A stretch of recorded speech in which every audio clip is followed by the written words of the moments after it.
Good afternoon. This is our last civil session of the day. We're going to tear things up next, I understand.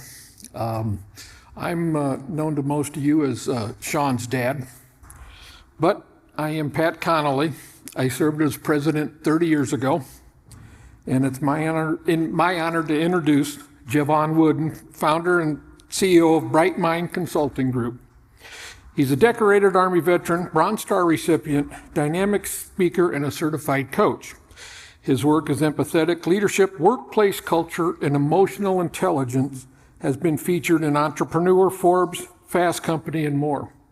His session is Emotional Intelligence, EQ, and Leadership. Will give us the tools to lead with authenticity, strategy, and purpose. Please welcome Jevon Wooden.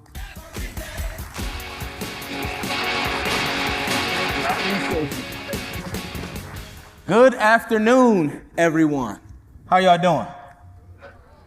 I know it's been a long conference. I see you walking around and everything, so we're gonna make this energized. So I'm gonna ask y'all to bring some energy for this last session. Can I get an oh yeah on that one? Perfect. Let's get into this. So I learned a lot during my 12 years in the Army.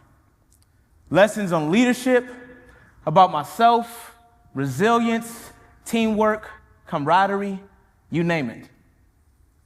But the greatest lesson I learned was not from some training or mission, or it wasn't from a particular person that I came across.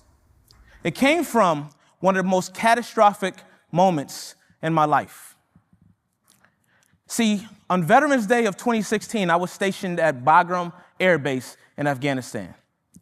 Now, just like most holidays, the base would schedule runs.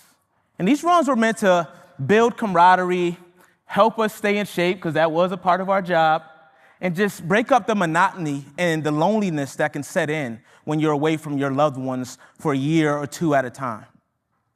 But on this day, tragedy struck. There was a contractor that was there for 5 years, and he was actually serving as someone that was with the Taliban. For 5 years, he brought in little pieces of the suicide detonation device that he would use that day. The only thing that saved me was I had to go back to my barrack to get safety goggles. It was sandier than usual, and I didn't want that sand in my eyes while I ran for 10 miles. That was the only thing that kept me in front of you today. But I learned something in that moment. I learned that strategy, strength, and your skills don't even matter unless you also have understanding. Understanding that the actions you take create a ripple effect that you may not even understand. Understanding that as humans, we have a power so unique to us if we would just tap back into our kindness and curiosity. And understanding that it is our duty to be authentically us, caring, and emotionally intelligent. And I'm telling you this story because you already understand how to operate under pressure. You do it all day. And when you're 200 feet up on a scaffold, you can't hide from your duties and responsibilities, right? It's the same on a battlefield. And I also know that you helped build what was once seen as impossible. You walk through any major city, you look up, that's your work. I hope you're proud of that work. I hope you haven't gotten to the point where you're just numb to how amazing you are. So what I want to do before I even get into this conversation is I want to know your thoughts on what emotional intelligence is. So some people shouted out, what does emotional intelligence mean to you? What is it? No one? Are y'all asleep? Listening to your inner self. Perfect. Okay. What else? Being able to read others. Anyone else from this side? Understanding the feelings of others. Good answers. And if you don't want to answer live, you can scan that and answer as well. Being able to understand and process the emotions of yourself and others is what most people say emotional intelligence is. Correct. But there's more than that when it comes to the business standpoint of it. You see, emotional intelligence for you all is a safety and performance tool. And it's also a skill that you can learn just like everything else. And it is the foundation of every meaningful interaction you have on a daily basis, whether that's at work, with your spouse, with your friends, etc. So during our hour of time together, I'm going to share with you the 5 pillars of empathetic leadership that I have created. And I created this because I was looking for a way to kind of take up the fluff of what emotional intelligence is, because a lot of people see it as something abstract and intangible. My goal here is to make it tangible for you so you understand that there's always something you can do when it comes to being just a little bit more emotionally intelligent in your daily interactions. Why does it matter in your space? Well, first and foremost, communication is really critical in your daily operations. If you don't communicate from the back office to the front lines, catastrophic things can happen. So you need to be able to have people communicate from that top level all the way down to those people who are just starting on the job. They have to feel safe enough to say, something's not right. I know another way to do this, or I'm not at my best. Well-being needs to be supported. People need to understand that not just feeling valued, but shown that they are valued. And that is shown in different ways, from listening all the way to giving them challenges to make them 1% better each day. Trust. They say trust is the foundation of every relationship. But yet it is being eroded at a faster pace today than it has ever been. And the reason why is because we're so used to hiding behind devices, using technologies and tools, that we forgot how to interact one-on-one on a human basis. And then we have the engagement of people. Engagement is critical in what you do. People need to take ownership and understand how their portion of what they're doing ties into the greater whole of the operation. The why is just as critical as the how. And then we have accountability. Accountability can only take place when leaders model the care. And it's important before I dive into this to let you know that when I say the term leader, I'm not talking about the role. I'm not talking about your titles. I'm talking about your influence. Everyone is a leader in some capacity, and you will see why as I go through this presentation. So for you all, this really boils down to the bottom line. 65% of construction workers serve to use a scaffold in some capacity of their workplace. 4,500 injuries and 50 deaths annually are preventable each year. And if you care about that bottom line, $90 million can be saved in avoiding lost workdays if we tapped into what I was just talking about with communication, emotional intelligence, and being able to understand when someone is not at their best, because that's when mistakes will happen. So let's get into this. Let's get into these 5 whys of empathetic leadership, and I'll go through them one by one for you, but I'm not going to leave you hanging. I got a spreadsheet for you if you want to follow along and actually implement this as we're talking, so I'm going to give you a moment. Go ahead and scan it. You can get that down and download it, and then you can work through it as you see fit. So I'll give you a minute. Give me a thumbs up when you're ready.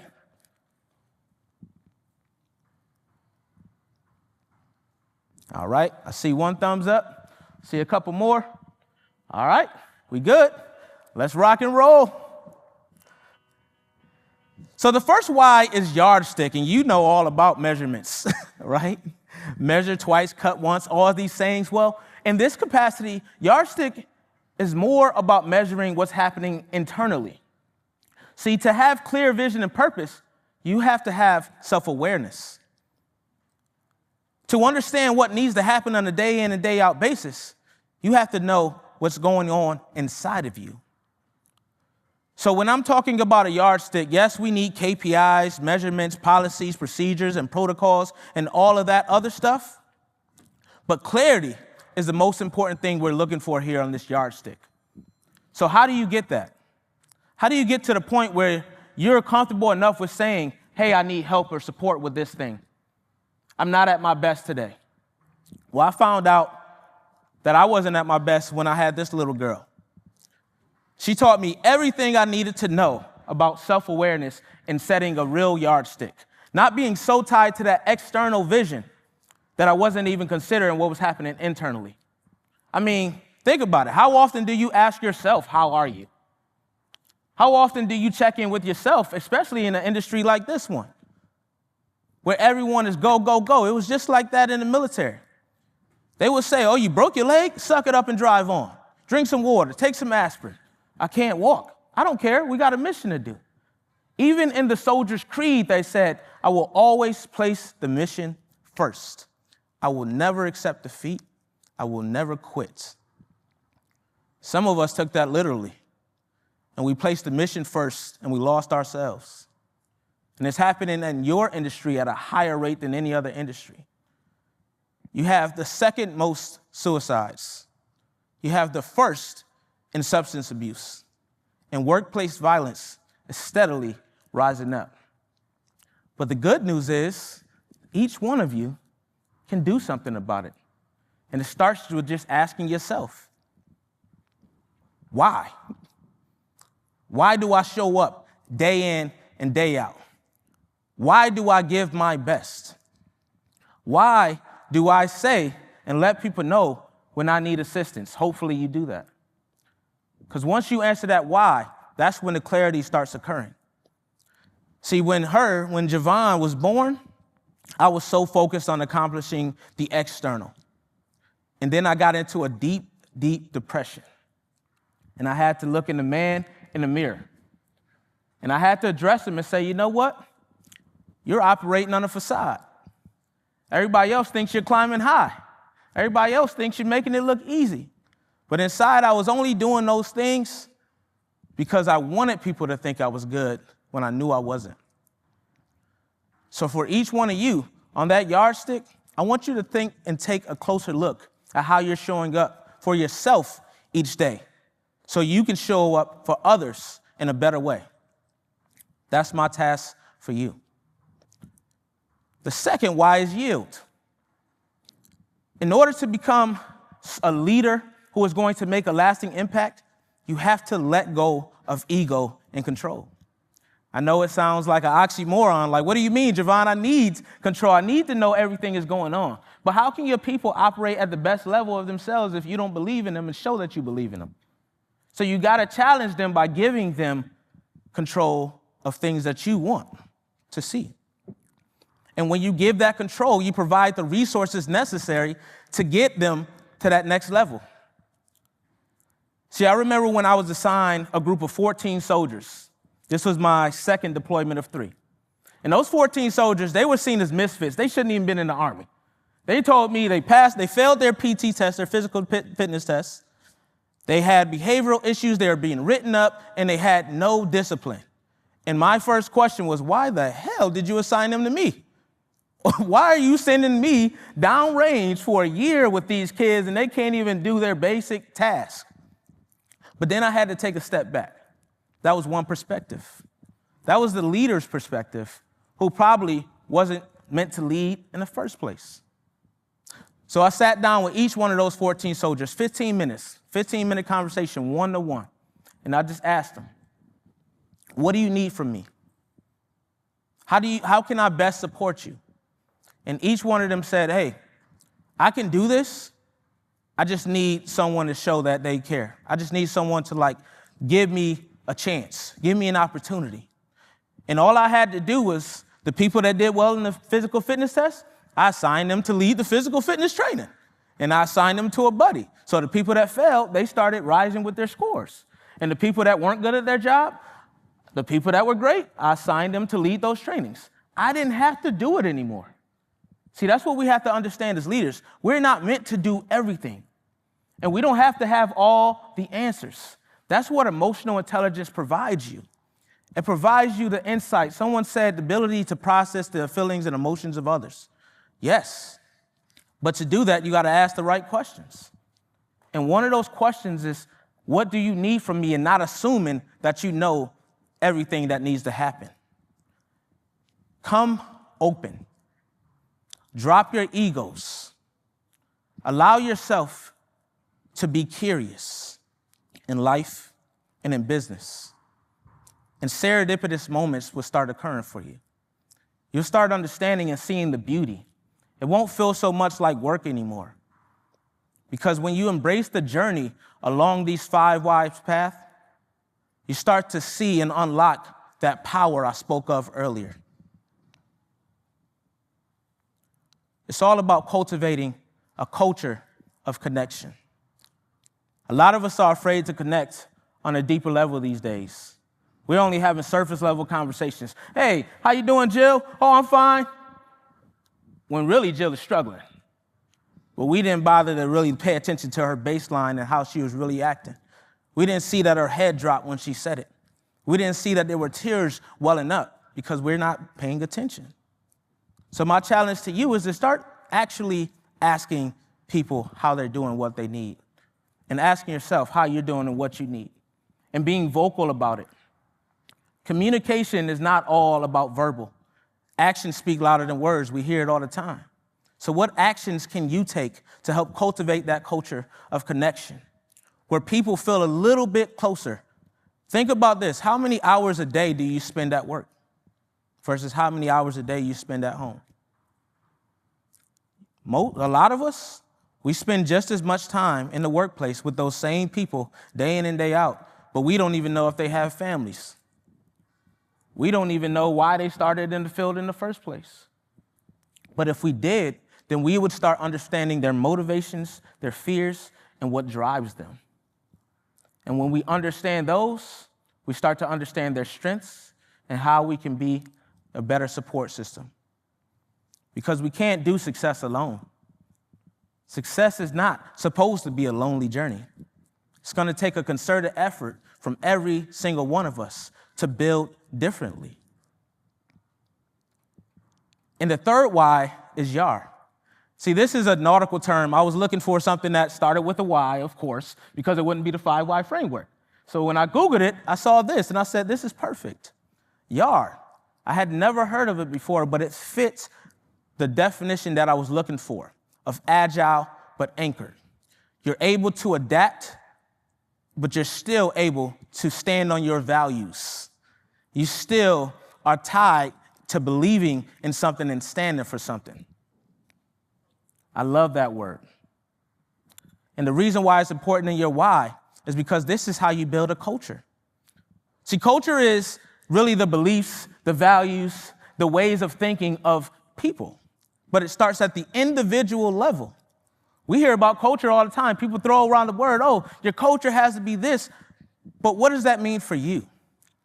See, what I want you to understand is the culture starts with you, with you, with you, with each one of you.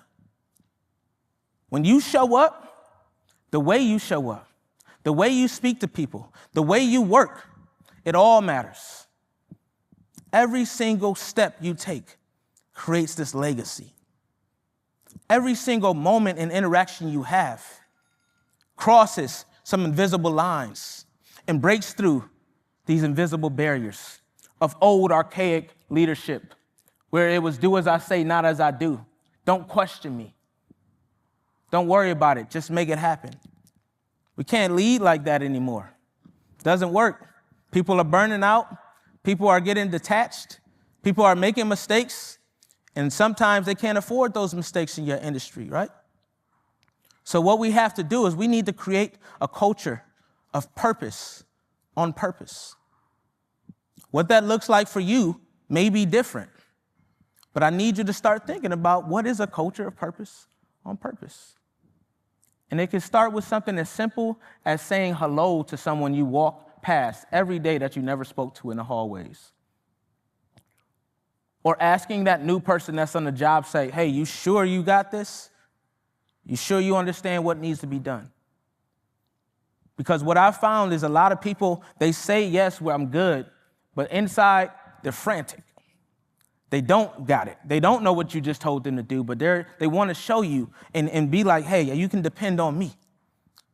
So your job to create that culture of purpose on purpose is to clarify, is to ask, hey, here's what I said. What's your understanding of that? Do you have all the resources you need to make this happen? Do you want me to go out there to show you a couple examples before I go ahead and do what I got to do? I'm going to check in on you and get feedback on how things went. Not just to point a finger at you if you messed up, but to understand how I can lead better. There's a guy named Jevon Wooden. He talks about this principle of extreme ownership. Anybody familiar with him? Okay, I love that principle of extreme ownership because it says that no matter who makes the mistake, I always have to ask myself, what part did I play in it? And as leaders, that's a question that's not asked enough. See, we reflect, but we don't introspect. Reflection says what happened. Introspection will say, what happened and how can I impact that? How can I make it a little bit better tomorrow? In the military, we call it an after-action report. After anything, any mission or any task or any training we do an after-action report where we ask what went well, what was supposed to happen, what actually happened, and how can we improve it. Nowhere in there does it say, hey, Jevon screwed up and you know what, he's about to get demoted. That can happen if it's repeated, but the first step for corrective action is to say, hey, soldier, what happened today? I saw that you missed your target. You didn't breach the door in time. We would have all been gone. What happened? How can we make sure that when it's the real time, that when we're in that battlefield, that you're good to go? Those questions, and when you approach someone in an approachable way, when you're not putting them under defense, makes the world a difference of cultivating that culture of purpose on purpose. And the beauty about emotional intelligence is you start to understand the type of leadership people need. Because everyone's not the same, right? Everyone doesn't communicate the same way. Some people need a little bit of tough love. Some people need a little softer approach. And the great leaders understand that. The great leaders know when to give the bottom line up front, as we call it, to just say, hey, you screwed up, fix it. Or when we need to take an approach to say, hey, what's going on with you? You all right? That's the difference. And that's what we need to start doing a little bit more of, taking a little bit more time. That measure we talked about in Yardstick, measure your approach and see how it makes a world of difference as you move forward. The fourth why is yoga. Now, I'm not going to have you bust out the mats today. Usually I would, y'all lucky, all right? I had them under the table. They told me to take them away. But that's all right. We're still going to stretch our minds a little bit. See, in this case, we think about balance. When I look at a yogi, I think of someone who's graceful in difficult positions. They're strong in situations that most of us can't even get into. And if they do mess up or fall out of a position, they're able to readjust and just breathe through the adjustments. So when I saw this and I thought about this framework, I thought about adaptability, flexibility, and openness. That's how I want you to be. When you think about when you're walking on those scaffolds, walking the access, this guy does not have his safety equipment, so don't beat me up for posting this photo, all right? But what it is showing is balance. He's in a state of flow. Most of us will be so focused on whether we're going to fall or not, we start doing this, and we start losing ourselves. And that's the metaphor for life. When you're not balanced with the systems and what needs to get done with your internal space, you start to lose control. In my first book, Own Your Kingdom, I talk about this pyramid, this triad of synergy: physical, mental, emotional. What I missed in that book was the relational aspect. There's a fourth piece. So when you talk about balance, I want you to think about knowing how to deliver pressure without compromising what matters most, which is the people. You first, your people second. the mission will perform itself. That's one of the things I learned that day in Bagram Air Base. That if we spent a little bit more time paying attention to the people that was around us day in and day out, might have been able to save those folks. Might have been able to stop that contractor. Someone didn't understand his baseline. So when you walk out, I want you to start looking at your people a little bit differently. Realize if they're normally jovial, if they're one of those people that talks to everyone, so positive that they get on your nerves sometimes because you're like, ain't no way somebody can be that positive. Or if there's someone who's more reserved, someone who they just have the best poker face and you never want to play a hand with them. Why? Ask them. Start understanding why they show up the way they do so you can understand how you need to show up for them. And let them know the same thing for you. Let them know what they need to be looking for to see when you're off. Because yoga is about being able to understand that the load is not meant to be carried by just you. The load is not meant to be carried by the person who has the title for that role. It's a shared responsibility. And we have to be more open to sharing that responsibility. Now, the fifth why is yearn. Yearning is all about a deep desire. If you yearn, I just became a sweets guy because I did a competition, a bodybuilding competition, and I couldn't have any. So now I have to fight myself to not get sweets. I yearn a piece of chocolate cake when I did it before. But yearning in this sense is when people want to be led by you. People want to experience your greatness. It's about leading that lasting legacy. How often do you think of that? And most people think of legacy, they think it means like when they're gone, when you've moved on, you retired, or you left the role. Not the case. Not the case at all. Legacy happens daily. It's when you ask the question of, did I help someone go home safely today? Did I protect people? Did I protect the people, not just the project? It's not just about a bottom line. The most important asset is your people and you. And did I show that every voice on the team matters? See, I coach a lot of leaders, and there was one in particular that comes up when I think about this one. This leader was in the tech space and brilliant individual. She was, her mind, the way she thought, nobody can touch her. But her team couldn't stand her.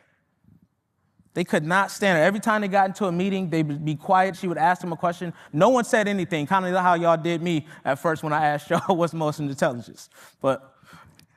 And the reason why was because she didn't allow space. She didn't care what they said. And every time initially when she came on that team, every time she said, hey, what do you think? I don't care what you think. Doesn't matter. We're going to do it this way. When you shut people down that way, you start to create a chasm in between what's your perception and what's their reality. Because if your people don't feel that you're leading in a way that supports them and you don't want to hear them, they're just going to operate on their own. And that's when issues happen. That's when falls occur. That's when people don't rig things properly. Safety harnesses aren't done well, and issues take place. I gave you numbers earlier. It's because we need to make space. We need to allow everyone to understand that no matter what their position is, we're listening, and we're there for you. See, what I'm talking about here in yearn is that one foot in front of the other in the sand.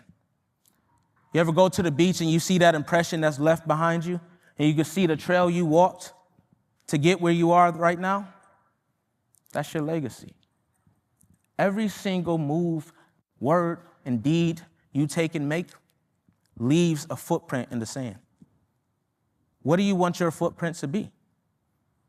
Do you want it to be one where people lead with emotional intelligence and compassion because you led them that way? Do you want it to be one where you challenge people by giving them more responsibility, than even they thought they were ready for. But you don't just leave them high and dry, you prepare them for it. Do you want it to be one where people can come to you and share, hey, I'm not at my best. I don't know if I should be going up there today. This thing is happening and it's impacting my workload, without feeling like they're going to be judged or chastised. Is that the legacy you want to live? Because it's created in every moment, every instance matters. You sitting in this room, listening to me talk about emotional intelligence tells me that that's the legacy you want to leave. See, legacy isn't just building something with your hands. A lot of us are so focused on the tangible things, that physical aspect, that we forget the power of the intangibles, the power of love, of care, compassion. That's where I want you to start leading. Mentoring someone today that will carry your standards forward tomorrow. Building a scaffold that allows someone else to be lifted up into the position that you are long after you're gone. So your leadership outlives the shifts that you work. Your leadership will outlive anything you've ever built. Start looking at it from a perspective of a succession plan, and not just in the sense of a person, but in the sense of the impact. What do you want to leave behind each day? How do you want to make that space just that much better than it was when you came in that moment? See, great leaders build platforms that we all can rise on. It's not just about you. It's not just about the person next to you. It's about being forward-thinking enough to see how what you can do will impact that future, that ripple effect that we spoke about earlier. I told you I did a bodybuilding competition, and the reason why is that young woman right there. It's my wife. Her name's Kenya. And when we had Jevon, she was looking for a way to get back in shape. She just couldn't shake that baby weight, and she wasn't happy with her body. So she said, hey, honey, I need a goal. If I don't have a goal, I'm just going to keep doing what I'm doing, and I'm not going to be happy with myself, and I feel like I'm never going to be able to show up fully. So I asked how I can support her. And she said, the best way to support me is to do it with me. And I said, dang. But I did it. And wouldn't you know it, I lost 40 pounds myself. 5 months. That's all it took. She lost 30 pounds. And this picture that you're seeing is we actually medaled in the competitions that we took part in our respective categories. Now our first show. Now she's going to do another one in September, and I said, all right, I supported you once, I'm not doing it again. All right, you got this. I'll be in the stands. But the beauty of that was that we left a legacy. Our daughter was there to watch this. Even though she's young, she's able to see how we supported one another. She's able to understand that success can be a journey that's taken together. And she also has seen the healthy habits that we have adapted so we can be there for her, but also so we can serve in our best shape and best selves. That's what this is about. It's not always a grand thing. See, we're often thinking about, building the next Eiffel Tower, things like that. Like, that's cool, but it starts small. It started with us downloading a meal plan app so we could track our calories. Next thing you know, we're started to look a little bit differently. And it was so gradual that we couldn't even see the difference at some point. And everyone else was telling us that we looked better. That's what happens when you're establishing legacy, and it really starts with asking yourself, what am I doing that will outlast me? What impact can I make? That's the only question you have to start with. So as we move forward, I want you to choose your why. Which one of those 5 whys that I talked about really speaks to you right now? So the first one, we talked about that self-awareness and establishing your clear vision and purpose, your yardstick. The second one was yield, identifying the resources that you would need to adapt and accomplish the mission you're setting out to accomplish. The third was yar, establishing a culture of purpose on purpose. The fourth was yoga, being flexible and adaptable, but doing it while in alignment. And the fifth was yearn. How do you get people to want to be led by you and to lead the way you do because you led them in a proper way? Establishing that legacy. You got it? You thought about it? All right. Go forth and share it with one another. Y'all didn't expect that, huh? I want you to share it with one another, preferably with someone you don't know, if that is possible. So I'm going to give you all a few minutes to walk around a bit. DJ, can I get a little bit of music, please, as we do this? Go ahead, y'all. Come on, share it a little bit. What's your why? And tell the person why that one matters for you, all right? And if you have any questions, let me know.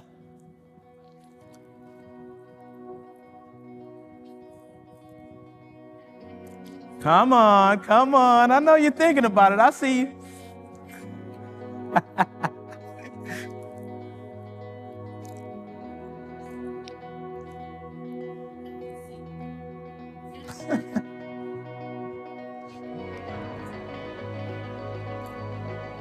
All right. I'll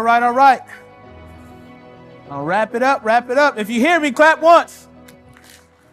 Okay, if you hear me, clap twice. All right. Good discussions? It sounds lively. I love to see it, love to hear it. Anyone want to share? I know y'all knew that was coming. Anyone want to share? You can share yours or the person that you spoke with, and you don't have to say who it was. Yours are easy, so. So anyone want to share? Just real quick. Okay, yield.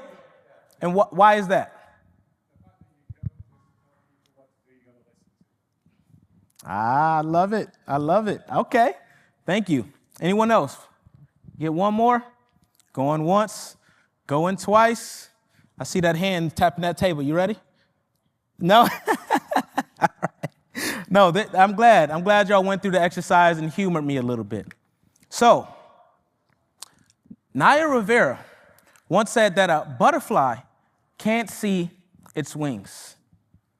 And that was profound for me. Because as I am talking about this whole ripple effect, I thought about the butterfly. And I thought about my time in Afghanistan, how it was actually a beautiful country. And when I would go to the west of the country, they had these fields, and butterflies would flap their wings over the flowers, the poppy seeds. And when I thought about this, I thought about the impact that they talk about in the butterfly effect. That every time the butterfly flaps, it can cause the ocean to do a tsunami.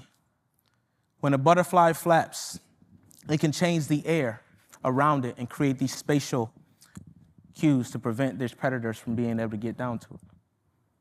And I don't really know how true it is, but for me, it resonated deeply. But the fact that that butterfly is so beautiful and powerful and it can't see its wings means that other butterflies will need to tell it that it's beautiful and powerful. So from you, I want you to understand that you have wings too. You being a leader, it is really up to you to tell someone else how powerful they are. It is really up to you to challenge the status quo. And it's up to you to step into your spaces with emotional intelligence. Because emotional intelligence really is counterproductive to how humans operate. See, normally, we want to protect ourselves. That's what fear is. It's just something telling us that something's not right. But I want you to allow yourself time, just 2 seconds, to really process what's going on. Whether it's just asking someone, how's your day? And doing a quick scan of their real body language. Does what they're saying match what they're doing? Or whether it's invoking some confidence into that young worker by giving them a little bit more responsibility and supporting them through the growth. Or maybe it's you looking in that mirror one day and just saying, I haven't told you in a while, but you're freaking amazing. Which one of those are you? Because a butterfly can't see his wings. But if that other butterfly tells it how amazing it is, maybe it would start flapping a little bit higher. Thank you.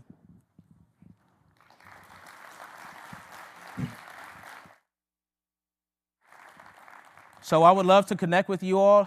You can scan that QR code to connect with me, but I also want to open up for some questions. That was my goal, was to leave a little bit of time to just talk to you all. Anyone have any questions, comments? I think we have some mics to go around, if I'm not mistaken. What's on your minds? Come on, I know y'all looking forward to the gala and everything else, but be present with me just for a little bit long. We got 15 more minutes. Anyone have anything coming up for them? An issue, a case study you want to work through? I'm here for you. Nothing. Okay. Jackie, you have anything?